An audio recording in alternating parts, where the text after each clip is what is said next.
I'm in Dr. Jelena Mirkovich's cybersecurity lab in Marina del Rey, and she focuses on password usage and how to properly encrypt. I'm programming a lot. I've learned, I think, 3 separate languages. So I knew C++ and Java to start with, but I've learned Python, JavaScript, a little bit of JSON, some object-oriented C. But even more important is when you're learning coding and when you're doing specific and solving specific problems in code, it's just pure and unadulterated critical thinking.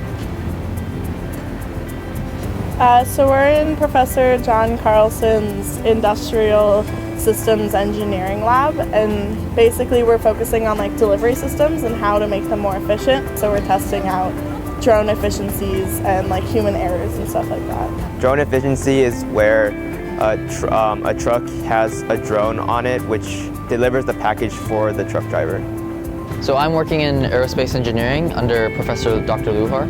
I've liked planes for since I was a child. I thought it was really interesting in the concept of flying. While what Luhar does is not necessarily in flying, it's the interactions between fluids and different structures. It's really fascinating, and that's why I wanted to study it. We created an image analysis by MATLAB coding, so that was one of the big challenging parts. Another thing was printing out 3D material from 3D printers, so that was really cool. And we were able to design those through a program called SolidWorks.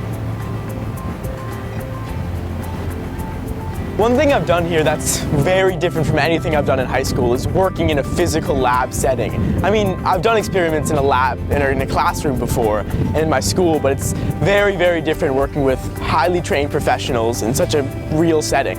And I've actually found that I've had a lot of responsibilities. I've been trusted a pretty great deal to do work that I, before the summer, would have thought I was totally unqualified for, but I think I've held up my end of the bargain. It's a lot more focused on one subject, so when you take a STEM course, you kind of cover a whole broad grasp of everything under that umbrella, and for this research it's very much one specific problem and how we can solve it. I didn't expect Shine to be very independent. A lot of what I do is, while it's under supervision and I get help from my mentors when I need it, a lot of my work is very solo. I think this process allowed me to be a lot more self-reliant and have a lot more control, because a lot of what I do it's me being proactive, so that's something beneficial that I learned when I go to college.